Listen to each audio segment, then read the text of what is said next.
I'm here at Tesla service because you can see the heat, the fog here. We have no heat. Haven't had heat for a few days. We think it's the PTC heater, or positive temperature coefficient. So we're gonna pull in the service now and we're gonna wait in their lounge and hopefully they can diagnose and fix the problem for us right away. We're second in line. Got here a few minutes early. We're still waiting out here. Denise went in. They've got a special room, a private office actually, that we're gonna work in during the day. Only one, they don't take reservations, so she's in there early now, even though the garage isn't opening for us, but she went through this door right here to get in. All right, we're going in. All right, we got the conference room, which is nice. This is our office for the day. They are going through the car right now. They have to evaluate just to check it in, and they're gonna get back with me.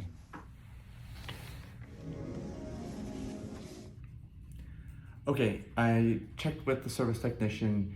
I've got a total quote of about $715 is what they tell me. That's supposed to include all the work, which is putting in a new PTC heater. I don't know, they have to diagnose it still. I don't know if it includes that or not. It's hard to tell a lot of times when you get an initial estimate when you're not sure about the diagnosis. The other thing is I'm getting the Desiccant bag changed, and in the AC, which is supposed to do every 4 years, believe it or not, that's maintenance for Tesla. And in addition to that, they are going to replace the refrigerant fluid, or the refrigerant in the AC system.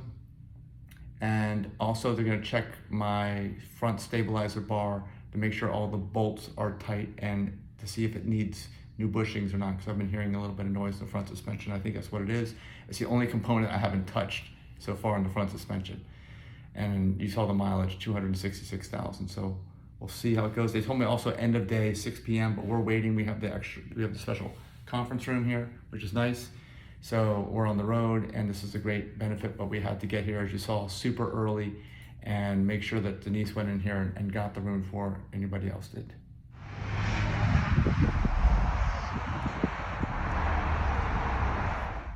All right, well, they found me and they said the car may not be ready today after all, but they did give me this. Give us a loaner, so I might be ready tomorrow at the latest, but still might be ready today, but they already gave me a loaner, which is good. Sometimes it's nearly impossible to get a loaner these days. Here's the loaner I got. So it's manufactured November 2022. It lets me use a phone as a key. Not much mileage, but it looks like it's a single rear drive, I believe.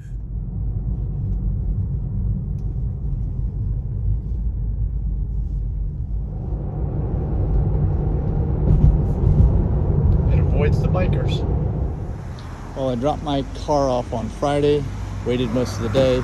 It's now late Saturday, and my car's still not ready. It won't be ready till tomorrow, and it's gonna be more money than I thought, but at least I get the supercharge, and it's no cost to me.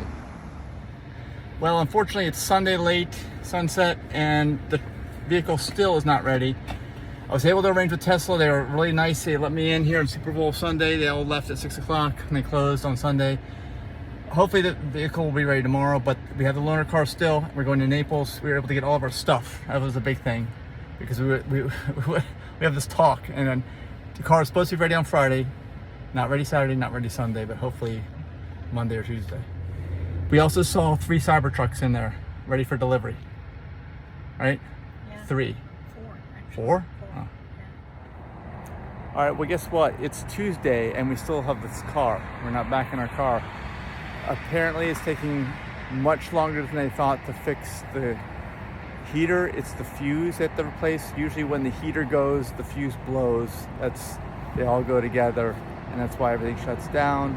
And maybe Wednesday, it'll be 5 days, we'll get the car back, I hope.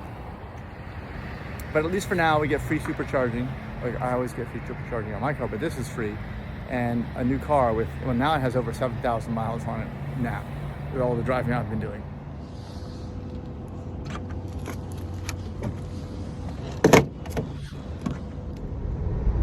All right, we're back finally after 6 days of being in repair. 6 days. There we are. Scratched up. I didn't even notice that they have superchargers here at Claremont. This is one of the newest ones. Maybe all the new ones they are doing with superchargers. I don't know. Do they say authorized on the other side too? Authorized vehicle only. Vehicles only. Autopilot.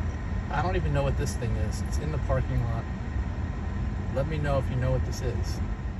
So there's regular chargers and then there's superchargers right here. That's where we were, and there's cyber trucks against the back wall if you can see them. There were.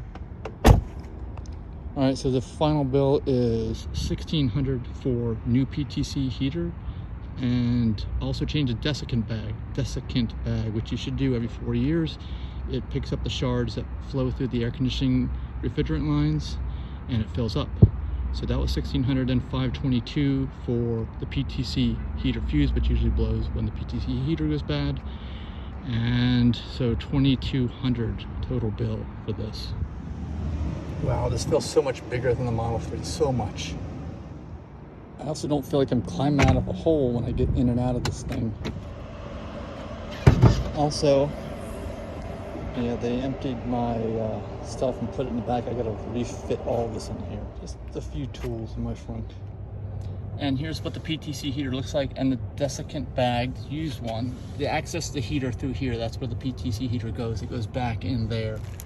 And as mentioned, this bag is something that fills with metal shavings. If you don't change it out, it could kill the air conditioning compressor.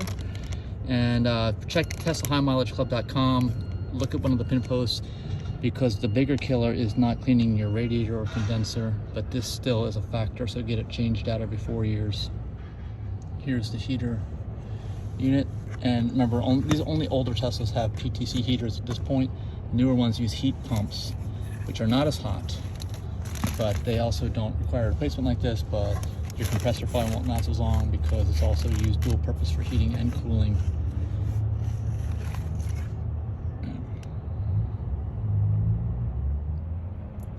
Here is the fuse that was replaced.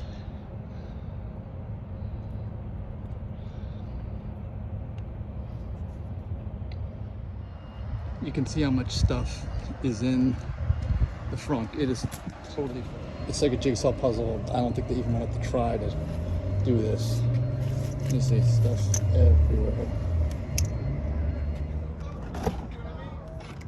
You can see how much mileage we put on compared to what we had, what the car had on it. All right, Denise is back in business.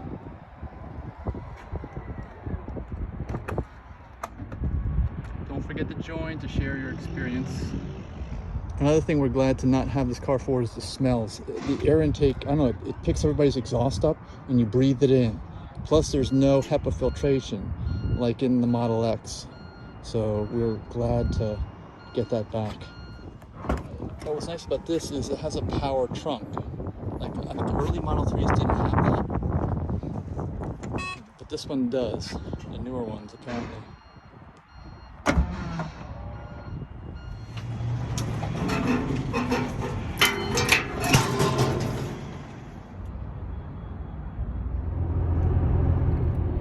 We're also commenting that our car rides so much better than the Model 3, and keep in mind that we have the 22s, which ride bad in this car compared to the 20s, and the Model 3 we had was not the performance. It had just the regular tires on it, so I can only imagine what the Model 3 performance rides like, just the regular ride.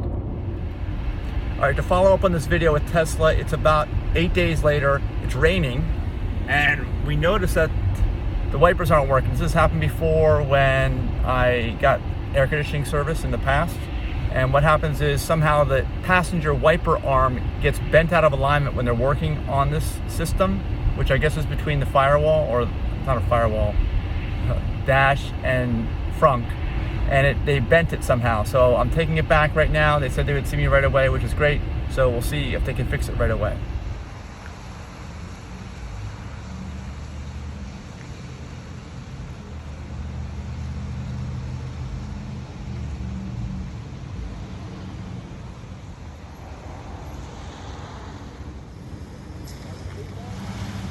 Let me show you what's with the wipers.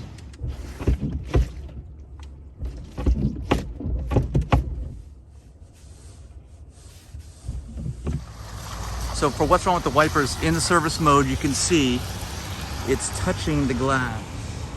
See that arm down there? It's touching, it's not supposed to touch. You can really see it there. It just got bent down. This arm, see where, right here. That's the main wiper arm. This is the one that connects to the motor. It got bent down so it's touching on the glass as it operates. Gotta get that fixed. I'm sure it's accidental, but this has happened when they work between the front area and the windshield. In that area, sometimes they push down.